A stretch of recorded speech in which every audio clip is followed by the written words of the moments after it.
Smoothie Girls and guys. It's Robin. I'm back. I'm at Oasis of Healing.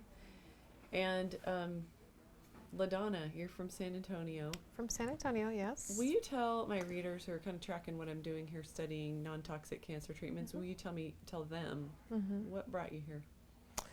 Well, I was diagnosed with infiltrating ductal carcinoma in September of this year, which was a couple of months ago.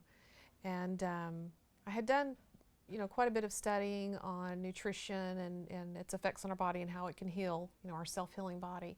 And I knew immediately what I did not want to do as far as, conventional treatment.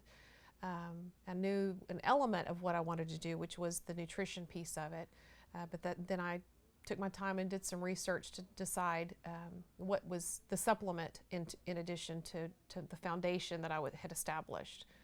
So I found Dr. Lodi on a video and decided to come here, and here I am. So I had a conversation with LaDonna. She just got here yesterday, and we're leaving tomorrow. And the conversation I had with her ended in her asking me a question.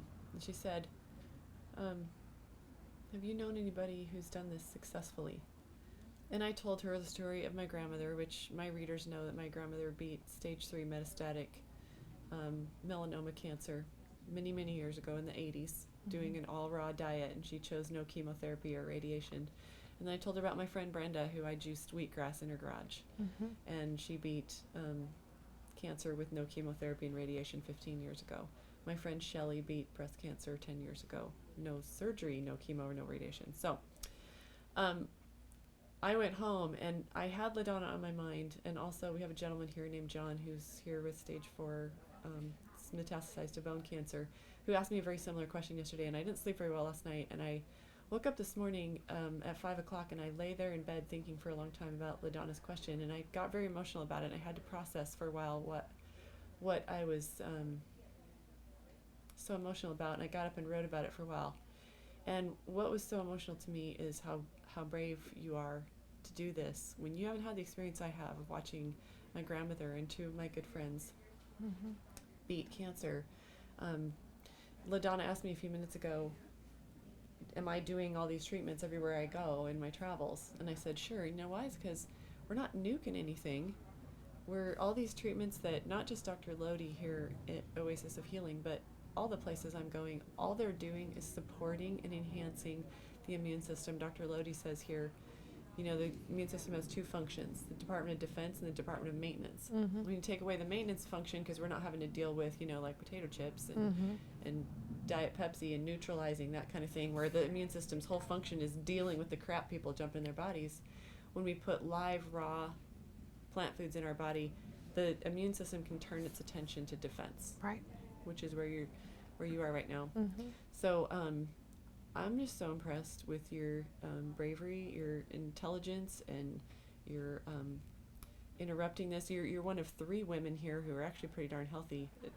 Most everybody else here has already been through conventional treatment, but the 3 of you who walked in the door choosing this first, I think you guys are I think you're doing something that's really, really smart, and you guys have your vibrance still, right? Having not yet been through chemotherapy.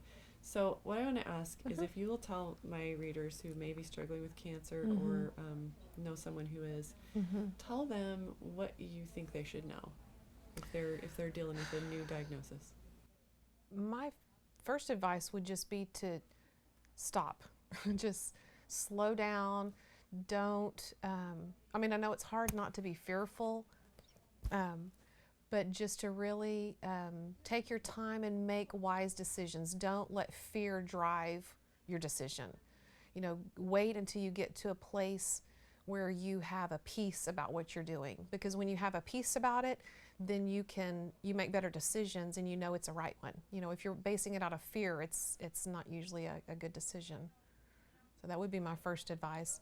And just really, ask lots of questions, talk to people. And that's why I asked Robin the question that I did is, I had read a lot of things and looked at a lot of websites, heard a lot of testimonies, but I want to know real people. I want to be able to talk to somebody who's actually done it themselves and really can tell me their story for real, you know. And I have met some amazing people that way, that really have done it themselves and will be lifelong friends because, you know, they're helping me through this too. So I think one of the lessons learned here too is to who you hang out with make Yeah. a big difference. So find friends who are on the same journey and Right. stick close by them, because our support is like our spirituality. It has everything to do with underpinning this journey that Right. you're on. So I'm totally excited for you. I'll be Wow. thinking about you and praying for you. And Well, I appreciate that. thanks for talking to my readers, because they Sure. love it too.